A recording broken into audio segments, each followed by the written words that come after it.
আসসালামু আলাইকুম। আমি আপনাদেরকে আজকে দেখাবো আমার যে গপি ফিশ আমি করছিলাম। যদিও মাঝখানে আমি কিছু টেক কেয়ার করতে পারি নাই, আর এই ফিশের জন্য তেমন টেক কেয়ার দরকার হয় না। আমি আপনাদেরকে বলছিলাম যে 10টা স্ত্রী মাছ এবং 2টা পুরুষ মাছ আমি দিছিলাম, তো মোটামুটি মাস দেড়েক আগে। এখন আপনারা দেখতে পাচ্ছেন অসংখ্য অসংখ্য পোনা, যে এই কয়েকটা মাছ থেকে এই অসংখ্য অসংখ্য পোনা, মোটামুটি কিছু পোনা বড়ও হয়েছে। এখানে একটা দেখতে পাচ্ছেন তেলাপিয়ার পোনা আছে, এটা জানি না আমি কীভাবে আসছে। অসংখ্য পোনা, অসংখ্য।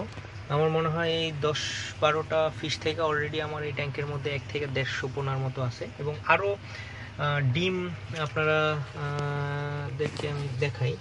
আরও ডিম আমার এটার ভিতরে আরও কিছু ডিম রয়ে গেছে, তো এগুলো আশা করি পরবর্তীতে আরও হবে বাচ্চা। তো আপনারা এই জিনিসটা আমি আপনাদেরকে বলছিলাম, এটা আপনার খুব ইজি একটা ব্যাপার, কারণ এখানে অক্সিজেনের কোনো প্রয়োজন হয় না, কোনো প্রকার পাম্প অথবা কিছু দরকার হয় না। আপনারা দেখতে পাচ্ছেন আমার যে স্ত্রী মাছগুলো আছে, এই সাদা সাদা মাছগুলো, এগুলোর পেট ফোলা ফোলা, এবং আমার মনে হয় যে আরও অসংখ্য ডিম দিবে। আমি আশা করি আরও কয়েক মাসের মধ্যে হয়তো বা এখানে 400-500 পোনা হয়ে যেতে পারে। আপনারা দেখতে পাচ্ছেন অসংখ্য পোনা আছে, এবং পোনাগুলো মোটামুটি ভালোই বড় হইতেছে। তো এই জিনিসটা আপনারা বাসায় এরকম পরিত্যক্ত ট্যাঙ্ক অথবা পরিত্যক্ত কিছুর মধ্যে করতে পারেন, ঠিক আছে। আর এখানে আপনারা আমার লেটুস দেখতে পাচ্ছেন, এই লেটুস মোটামুটি আসলে গত কয়েকদিন খুব প্রচণ্ড ঝড় এবং বৃষ্টি হয়েছিল এখানে, এই কারণে আমার গাছের মধ্যে কিছু সমস্যা, বাট মোটামুটি আমার লেটুস মোটামুটি এখন মোটামুটি কিছু বড় হয়েছে। আশা করি আরও কিছুদিন টাইম লাগবে। আর এখানে আমার দেখতে পাচ্ছেন এই যে টমেটো আরও কিছু টমেটো আমি হারভেস্ট করছিলাম, কিছু টমেটো। এখানে আরও কিছু টমেটো পাইকা আছে। এখানে দেখতে পাচ্ছেন শশা আরও কিছু রয়ে গেছে, শশা।